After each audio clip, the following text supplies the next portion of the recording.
आपकी एक सब्सक्रिप्शन हमें बेहतरीन वीडियोस बनाने का हौसला देती है। चैनल को सब्सक्राइब करें और बेल आइकन भी साथ दबा दें। ये कहानी उस वक्त की है जब मेरी शादी को अभी चंद हफ्ते ही हुए थे और घर में तन्हाई बहुत ज़्यादा महसूस होने लगी थी। मेरे शौहर फारूक कारोबारी सफ़र पर बैरून मुल्क चले गए थे और मैं अकेली इस बड़े खामोश घर में रहकर दिन गुजार रही थी। घर के पिछले हिस्से में एक पुराना मगर महफूज सा अस्तबल था जिसमें एक खूबसूरत सफ़ेद घोड़ी मौजूद थी जिसकी नीली आँखें हर देखने वाले को फौरन अपनी तरफ खींच लेती थीं। मैं रोज़ उसके पास जाती, इससे बातें करती, चारा देती और उसकी तन्हाई को भी महसूस करती। रफ्ता रफ्ता वो मेरी तन्हा जिंदगी की बेहतरीन साथी बन गई और इसके बगैर दिन का गुजारना मुश्किल हो जाता। एक दिन फारूक ने फ़ोन पर बताया कि उनका भतीजा हारिस चंद दिन हमारे घर रहने आएगा क्योंकि उसे अपनी तालीम के सिलसिले में शहर में ठहरने की ज़रूरत थी। मुझे सुनकर इत्मीनान हुआ कि घर में कोई तो होगा जिससे बातचीत हो जाएगी और माहौल इतना सुनसान महसूस नहीं होगा। हारिस जब आया तो बहुत खुश इखलाक और जिंदा दिल लगा और पहली मुलाकात में ही वो बना झझका मुस्कुरा कर बातें करने लगा। मैंने इसे घर दिखाया और रहने का कमरा बताया और हिदायत भी दी कि अपने कामों में खुद मुख्तार रहने की कोशिश करे ताकि मुझे ज़्यादा परेशानी ना हो सके। हारिस ने फ़ौरन सर हिला कर कहा, फौफू फिक्र ना करें, मैं आपकी पूरी मदद करूँगा और कोई मुश्किल नहीं आने दूँगा। इसके लहजे में मासूम दोस्ती महसूस हुई जिस से घर का माहौल कुछ बेहतर सा लगने लगा था। वो अक्सर कहता, फौफू मुझे आपकी सफ़ेद घोड़ी बहुत पसंद है, उसकी सच्चाई और इसकी आँखें दिल को अजीब सा सुकून देती ही। मुझे कभी उसकी सैर करवा दें, बहुत खुशी होगी। मैं हर बार मुस्कुरा कर कहती, अभी मौका नहीं लेकिन ज़रूर ले कर जाऊँगी, तुम फिक्र मत करो। दिन पुरसुकून अंदाज में गुजरते रहे मगर एक रात मौसम अचानक बदल गया। तेज़ बारिश शुरू हुई, बिजली कड़की आंधी चली और घर के दरो दीवार तक लरज़ने लगे। मैं अपने कमरे में बैठे कुरान पढ़ रही थी ताकि दिल का खौफ कम हो जाए मगर तूफ़ानी आवाज़ें मुसलसल बढ़ती गईं और यकायक कमरे का दरवाज़ा ज़ोर से खिला। मैं घबरा कर उठी और देखा कि हारिस बारिश में भीगा हुआ अंदर आया। इसकी सांसें तेज़ थीं और चेहरे पर बेचैनी साफ नज़र आ रही थी। वो बोला, फौफू बाहर अस्तबल की तरफ से अजीब आवाज़ें आ रही हैं, शायद घोड़ी घबरा गई है और एक साया भी दिखाई दिया। मुझे लगा शायद कोई चोर घुस आया हो और मैं डर गई हूँ। इस ने कहा, फौफू मैं अकेला नहीं जाना चाहता, मैं चाहता हूँ आप मेरे साथ चलें ताकि देख सकें कि मामला किया है। मैंने गहरी सांस ली, ओढ़नी पकड़ी और हारिस के साथ बाहर की तरफ चल पड़ी। रास्ता अंधेरा था, हवा तेज चल रही थी और बारिश हर तरफ फैल चुकी थी।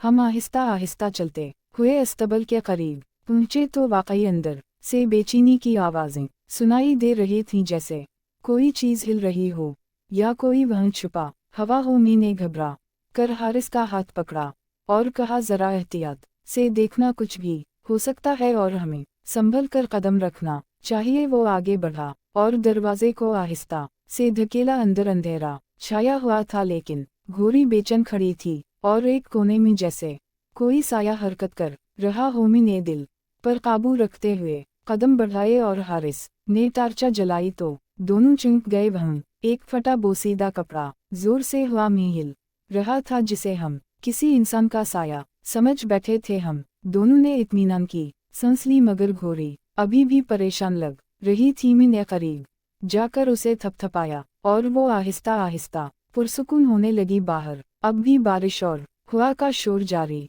था मगर अस्तबल के अंदर माहौल कुछ बेहतर हो चुका था। हम दोनों एक दूसरे को हैरानी से देख रहे थे कि इतनी मामूली चीज़ ने इतना बड़ा वहम पैदा कर दिया। मैंने हारिस से कहा, देखो बेटा, दुनिया में गलत फहमियाँ ही अक्सर सबसे ज़्यादा खौफ फैलाती हैं। हकीकत हमेशा सामने आती है और दिल मुतमईन हो जाता है। उसने सर झुका कर कहा, फौफू मुझे डर लग रहा था, इसीलिए आप के पास आया था। मैंने उसके कंधे पर हाथ रखा और कहा, घबराने की ज़रूरत नहीं, हम दोनों मिलकर हर सूरत हाल संभाल सकते हैं। बारिश आहिस्ता आहिस्ता कम हो रही थी और माहौल में अजीब सा सुकून फैलने लगा था। हम घर वापस आए और मैंने सोचा कि कभी कभी तन्हाई भी इंसान को वहम में मुब्तला कर देती है, लेकिन साथ होने से हर मुश्किल आसान हो जाती है। मैंने चिराग जलाया और घर में फैलती रोशनी को महसूस करते हुए दिल को अल्लाह का शुक्र